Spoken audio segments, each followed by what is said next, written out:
We've now been joined by Chase Elliott, driver of the number 9 Hooter Chevrolet for Hendrick Motorsports this weekend. Chase, thank you for spending some time with us. Just before we go to questions to the media, if you don't mind to just give us your kind of first impressions of since you arrived in Chicago. Yeah, no, it was. I'm pleasantly surprised, I think, with just the lay of how everything is operating. The track looks really nice, I feel like. Yeah, I'm excited about it. My laps and time in the sim, had a lot of fun running laps, and I thought the track actually had a nice flow to it, so that was cool. We'll see how that translates. It's been interesting watching these guys run. So, yeah, overall, I think from my end, super impressed. All the logistics and things that go into this stuff, and so I think props to NASCAR and all the people that put this place together and built the walls and built the fences and have done all the work over these last handful of weeks, because a lot went into it. We're all just kind of showing up here this weekend. There's a lot of work down there. So just excited to be here and hope we can put on a good show. All right, now we'll take questions for Chase. If you have a question, raise your hand. We'll work to get a mic to you. We'll start over here with Claire. We'll go to Matt, and then we'll go to Jeff, Bob, and Lee. Claire B. Lang, Sirius XM NASCAR Radio. When you watch the Xfinity cars on the track, et cetera, and walk in the track and what you've looked at so far, what appears to be the most challenging in your mind of this road course? Very difficult to look and know versus be on the track and feel and see it, because what your eyes are seeing and how you're receiving the information when you're out there running is just different than it is when you're walking. So watching these cars run, the track content to me is really high in some areas, and it's really smooth in other areas. So finding that balance, I think, is going to be really important. It's obviously narrow in sections. I think that's going to be, a hot topic of things to talk about. I do think it's going to be difficult to pass once everybody gets up to pace come race time. But, I hope that we're able to mix it up and do different things. But for me personally, just making laps. I just want to go make laps and try to find a rhythm and go to work from there. So, yeah, really important. 50 minutes coming up, and then we roll right into qualifying. And I think qualifying well is going to be paramount to having a shot to win tomorrow. And then when you look at the start of the race, you talked about mixing it up. When will folks mix it up? You think after practice and after qualifying, you'll know enough to be able to mix it up initially, or no? Well, I think it totally depends on who you're around and where your strong suits of the track are, if you have any, and where the other person differs in front of you or behind you. So I think that can change from car to car or person to person. I think that's going to be different for every situation. All right, Matt. Matt Weaver, sportsnot.com. Having grown up at an era where, with your dad racing, that the schedule was pretty much the same every year. It was kind of set being what a NASCAR driver was, oval tracks, same places every year. Do you find it exciting at all to be in this era to where we're going dirt racing, we've gone street racing, all the different things we're doing? Is that exciting to you as a racer? Yeah, I commend NASCAR for trying. I think a lot should be said for that, because for many years nothing was really changing, and it was working to a pretty large degree there for a long time, and that's great. That they didn't need to, but this leadership group at NASCAR has been. I've said this over the last few years. I feel like more has changed in the past 5 or 6 years, or at least in my time that I've been here, than it probably changed in the prior 15 or 20. So I think it is a good thing just from the standpoint that they're willing to try new things. What I think is really important, and I've said this before too, is you're going to have to look in the mirror some days and know and be willing to be honest with yourself that, hey, that didn't work, and we don't need to just keep beating that horse. So I think that coming and doing events like this are important for us to go try new things, and it may go great, and it may not, and that's totally fine. I'm good with that either way, and I think the rest of the garage is too. We're all excited to be here, and we want to put on a good show, and I hope it goes well. But if it doesn't, that's fine too, and we tried, and we'll look for the next event or the next thing that we can go and do as an industry to switch it up. So, yeah, I am excited to be a part of it. It's been fun, and I think this weekend has a lot of potential. All right, Jeff. Chase, you talked about being impressed with the logistics and things like that and the layout. Obviously, any of us, there's some natural sort of skepticism when you're showing up for the first time here or like the LA Coliseum. But then to come here, like you said, and see like, wow, they pulled this off. At least you set it up. Does that give drivers or people in the garage more faith in NASCAR moving forward when they're saying, hey, we might like to try other stuff somewhere else or try this in another city? I mean, when the more times you see stuff like this, are you guys like, okay, like, they're sort of building up some credibility with you guys? Yeah, for sure. I think the Coliseum was a good thing to go try. I think it's probably run its course in my opinion. But I look at this event and I think this type of thing really has a lot of potential because, as I've said, in my opinion, I don't think you're not gonna get inside city limits aside from the fairgrounds ever again with the actual facility. So if you're gonna come to a city and race, this is gonna have to be how it happens. And I think the way that this was put together, and just me looking at the track and walking out there and seeing just the fab work on the walls and just how nice it is. I mean, that really speaks volumes to everyone involved, in my opinion, and I'm really impressed with that. So yeah, it gives me a ton of confidence going forward that if other cities are interested in having us, if things go well here, and it's received well, absolutely. I think that we can go and pull this off somewhere else too. I will say this part of the city is really nice for this type of course, right? We're not racing in between buildings. There's a big enough open space with roads to make it work, and we're not, driving in between two skyscrapers, right? So it's a little different, and it fits, I think, just this part of town very well. Thank you. Bob. Bob Hawkers, Fox Sports. I know it's hard with not having been on the track yet, but was there anything that you as drivers saw on the track walk that you potentially would ask NASCAR, hey, can you tweak for tomorrow? No, I mean, again, haven't been out there yet. The only concerning thing that I saw was just the manhole covers.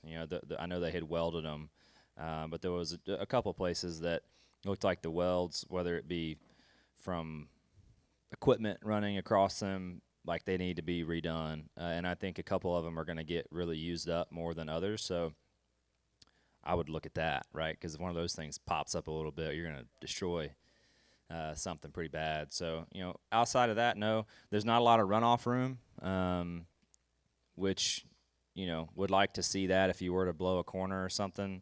From experience, it'd be nice to have somewhere to go if you're not going to make it. But, at the same time, I get it. They're out of space. Like, what do you do? So I totally understand that. So, yeah, I honestly didn't see a lot out there. So, hopefully everything stays together. There's a lot of transitions in between asphalt to concrete and vice versa. So, as long as those transitional patch areas stay together, I think it'll be totally fine. All right, Lee. Lee Spencer, Catch Fence. Kind of following up on that, were there any tire barriers or things that you anticipated being there or not anticipated being there that you saw compared to the sim? No, the only section that really looked any different to me was, so it'd be like 4 and 5, whatever, the numbers are, the right before the long straightaway in the center of the track. That visually looks different, like where they had the wall placed on the game versus, here is just a little different visually. But outside of that, the visual representation and the track content and things, walking it looked really close. I'm curious to see how the bumps and stuff, if how different they are. But that was the only part of the track that I thought looked any different. I mean, the rest of it they had, like on iRacing, they had the right sponsor signage in the right corners. Like, they had done a lot of work, and and I'm sure NASCAR uses them to help them make these places too, and they should, and that should go both ways to be able to replicate things over and over again, because they have such a really nice scan of the road. Looking forward to next week.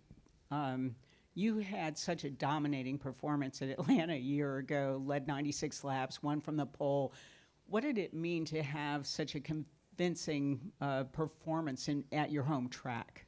Yeah, I mean, that was a really nice weekend. Obviously, I guess it's a little different than having like a dominant performance at not a speedway, but it is a speedway race. But we were really solid, and it's not like you're getting out to a 4 or 5 second lead. We had a car that had the ability to be on offense all day, and when you're on offense and you can be that guy to make lanes move forward and make a difference and pushing somebody to the front, it just puts you in a different league, and it really puts you in a really, really nice position to have a good day. So certainly been on both sides of that fence. We've been on the other side of the fence since then with our speedway program. So, I missed Atlanta the first time this year, but hopefully we can go back and, have a good run, again, like we did last year. But looking forward to it. I know a lot of the people around home are super excited about it being a night race, and getting under the lights down there, I think, is a really big deal. So I'm looking forward to that next week. But I'm excited about this weekend first, and we'll enjoy next week when it gets here. All right, we'll go to Reed and then Nate. Reed Spencer with NASCAR Wire. Based on your work on the sim, how wary do you think you'll have to be in turn 12, where the entrance to pit road is right around the corner and cars are going to be entering pit road basically from the racing line? Yeah, I mean, the good news is it's a pretty sharp corner anyway. Obviously, coming to pit road makes it sharper, so you are going to have to be a little slower than you would normally. But you're going pretty slow, even at speed, I feel like, right there. So I think it'll be fine. I'm not sure how they're going to police that yellow line, because I could totally see you like needing a little bit of that room on exit. It's really tight right there. So I'm not sure if they're gonna penalize people for running over that or not. I haven't asked that question yet this weekend, but that was something I noticed in practice, where a lot of guys that went to make that turn pushed out, like not on purpose. They just pushed out. They need a little extra room to get to pit road. So hopefully there's a little leeway there, because I think the tighter they make that, the more issues you're going to cause, because you have to be slower. So if you had just a little bit of room to run the corner and get in there, I don't think it would stack everybody up so bad. All right, Nate. Nate Ryan, NBC Sports. Chase, I want to ask about 3 areas. One, exiting the pits, you're like right in turn 1. So any concern there? There's been talk about turn 4. It's like barely wide enough for like a car length, I think, on the groove. And then I think it's turn 10. You're just going so fast coming, because that's the loop where you're going like that and then coming down that way. Just your thoughts on those 3 areas, starting with the pits. Yeah, I mean, good save. I haven't been out there. It's so hard. Not having not made a lap. Like I don't know. On running laps on the sim. Like I thought that for the setup through 3, 4, 5, the right before that straightaway we were talking about a second ago. I thought that was really fun, and it didn't seem that narrow to me on the iRacing thing. But it might be, in the car. It's certainly very rough. I think the content of the track, in my opinion, is a bigger deal than the width of it. The other section in 10, it was actually really fast on there. That quick, you're talking about the quick ride after the carousel. So, yeah, it was. I was surprised through the carousel today how much elevation there is. So you climb up to the center point of the carousel, and then it's really downhill before that quick right. So I was surprised by that because I visually didn't see that in the sim. You know, it kind of felt like it in the car, but I just didn't really understand why. And I'm like, oh, that makes sense a little bit more, but I just didn't see it, wasn't expecting that. But that section is fast, but it's really rough. You know, like after that quick right going into 11, it's really, really rough right there. And you know, I think you're going to have to watch that and make sure you really time your braking well to maximize and not get yourself in trouble because that's obviously a really tight corner through 11. What about the pit exit being right in front? Oh, yeah. I didn't think it was that big of a deal. It's off to the right. You know, they have you off as far to the right, and the corner wants you to be favoring way left. So, you know, you're just going to have to be watching. You know, if somebody's coming and they're obviously you're likely going to watching these guys run. You know, you want all that runoff to the right. So, to me, the guy on track certainly is going to have the right of way because you're going to get fenced if you try to fight that. So, you know, maybe, you know, I think the person that's coming at speed when we have those situations is going to recognize and he's going to make a judgment call as to how far that guy is going to be next to him or in front or whatever, and then the guy coming off pit road is going to have to judge it as well. So I think once we do it a little bit, it'll be fine. All right, we're going to go to Jordan. Jordan Bianchi, The Athletic. When you look at the schedule, 36 races, if you kind of were in charge, how would you lay it out in the balance between super speedways, intermediate, short tracks, road courses, street courses, in terms of what you would want it to look like? Yeah, I mean, that's always a popular debate, right? You know, it seems like, you know, road racing was really cool because we only did it twice a year. Now we do it like a quarter of the season, you know. So I don't know what the balance is really, and I don't know what the right answer to that is. But I am a believer in less is more, and I think when you have really special events, I think it's because they happen once or twice a year. So I don't know what the balance would be, but I think less is more. So I don't know if that answers your question, but that would be my general approach if I were to be in charge. You know, of the schedule, and obviously things have changed a little bit. You know, our short track package hasn't been great, but our intermediate package has. So, you know, do you make that decision based on what the entertainment value is like because of the car, or do you make that decision based on the fact that I, you know, ran a lot of short tracks growing up? You know, I don't know, but I think less is more, and I'm not in charge of that, so I you know, I don't put a lot of thought into it. All right, we're going to go to Jay, and then Mike Hembry, Dustin Long, and Daniel. Go ahead, Jay. Hi, Chase. Jay Cohen with the Associated Press. Brad was in here yesterday and it's indicated that, like, Brad Keselowski indicated that they had received a more stronger response from his sponsors in interest in this trip and wanting to come here and stuff like that. Did you guys experience the same thing compared to, like, normal weeks on the circuit? Yeah. Yeah, you know, a lot of times too, you can always tell when there's an exciting weekend coming up because like friends want to come to the race from around home. So, you know, but yes, you know, the thing for us is Hooters is on the car this weekend, and you know, when HMS did their race picks, you know, this was a race that they really wanted, and rightfully so. I think there is a lot of excitement around the weekend, and you know, I think the short answer is yeah, there has been a lot of interest, not just from partners, from friends, people around town asking me about it, you know, and that's going to continue throughout the whole weekend, and I think it'll be talked about, you know, for weeks to come too. All right, Mike Hembry. Mike Hembry, Auto Week.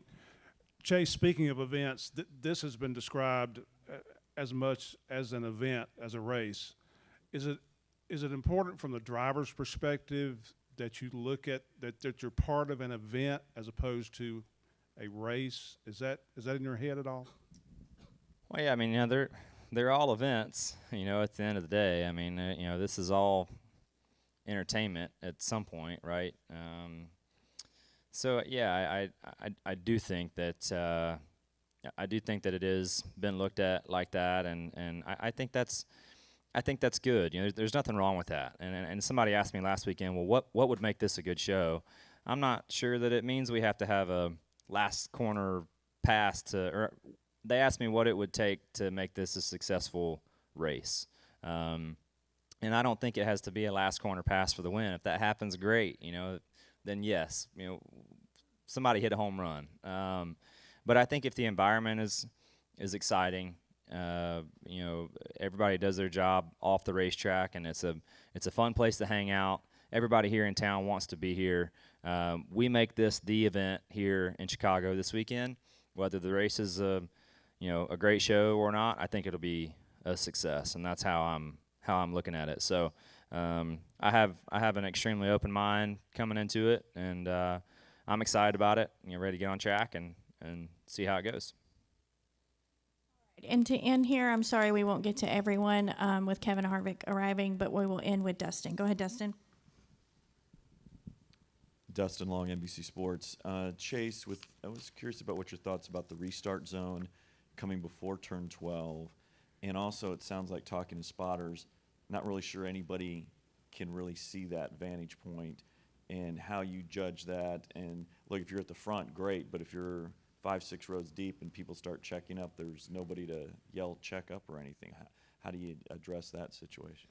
Listen, you can't put that on your spotters. I mean, we're driving the cars, right? You know, so at the end of the day, anytime you're in some of those situations, like, you have to make those decisions on your own. You can't ask those guys to call some of that stuff for you, because they can't anticipate some of the things that are going to happen. So I think that's totally on the drivers. And as it pertains to the restart zone, you know, I wasn't in the race at COTA, but I watched it, and it was embarrassing to watch, for sure. You know, just strictly as a fan. You know, I take my Napa hat off that day, and I just, as a fan, just me watching, that was not good. It was not a good look for anybody. And I think that falls on the drivers.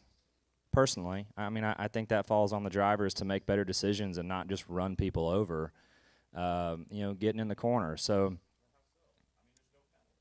right, exactly. There's no penalty, but, you know, I don't know what that fine line is, but I definitely think it's on the drivers to try and somehow find the right balance with that. And I don't know that we ever will, but I certainly don't want our events to look like that, because we're better than that. And there's some really talented drivers and teams here that we don't need our events to end in 15 cautions and overtimes and things, and a bunch of guys that had really strong runs going get spun out for no reason, you know. So I don't know if that'll help, you know, this weekend. Again, I wasn't a part of that, but I hope it does, and I hope everybody just you know, tries to find a little better balance somewhere in there. I don't know what it is or how it is, but I just hope there's a little better balance. All right, Chase, thank you so much for your time. Thanks. We wish you the best of luck this weekend.